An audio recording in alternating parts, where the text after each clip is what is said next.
Alors voici une petite vidéo qui expose les points importants à retenir de notre séance et qui présente notamment les principaux outils de TuxPaint.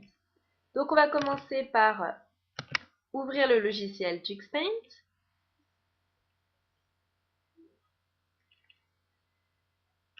Et puis on se trouve donc sur TuxPaint avec à gauche les différents outils, à droite les formes et en bas la gamme de couleurs qu'on peut utiliser.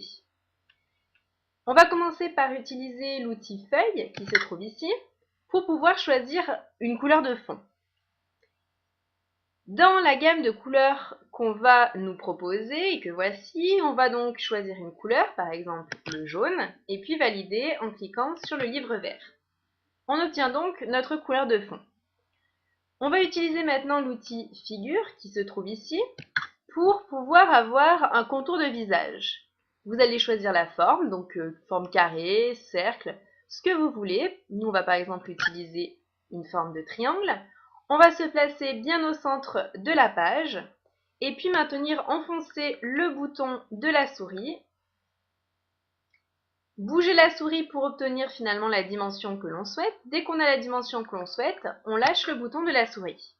On voit qu'on peut encore choisir l'orientation de notre visage. Une fois qu'on l'a choisi, on clique une nouvelle fois sur le bouton de la souris.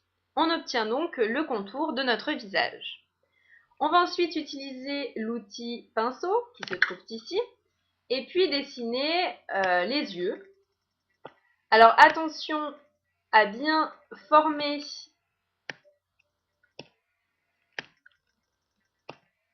des yeux qui ont donc une forme fermée. Attention à bien dessiner des formes fermées pour pouvoir utiliser par la suite le pot de peinture. Sinon le pot de peinture, si vos formes ne sont pas fermées, le pot de peinture va se déverser sur toute la feuille.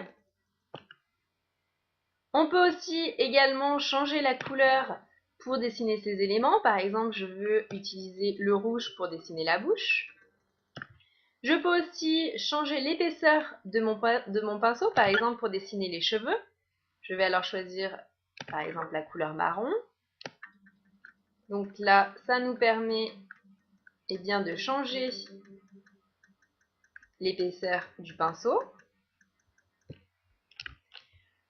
On va ensuite utiliser l'outil de la baguette magique pour pouvoir trouver sur la droite le pot de peinture. Je vais donc pouvoir mettre de la couleur dans mes yeux. Je vais utiliser par exemple le bleu. Attention à bien se situer à l'intérieur de l'œil pour pouvoir colorier mes yeux. Ensuite, je peux utiliser aussi l'outil ABC qui va me permettre d'écrire mon prénom. Donc je place le curseur de ma souris à l'endroit où je veux que mon prénom apparaisse et puis je tape les lettres qui constituent mon prénom sur le clavier. Je peux utiliser aussi l'outil tampon qui me permet de choisir un pingouin et de le faire apparaître sur mon dessin. Je rappelle aussi l'existence de 3 outils qui nous permettent de corriger quand on s'est trompé. Par exemple, le pouce en bas qui permet d'enlever l'action que l'on vient de faire ou le pouce en haut qui permet finalement de remettre l'action que l'on vient de supprimer. Vous pouvez aussi utiliser l'outil gomme qui permet de supprimer, donc là aussi vous pouvez choisir la taille de la gomme, qui permet de supprimer vraiment juste une partie de notre dessin. Donc on choisit là vraiment ce que l'on a envie de supprimer avec l'outil de la gomme. Et bien voilà, on a réalisé notre autoportrait à la manière de Picasso avec TuxPaint.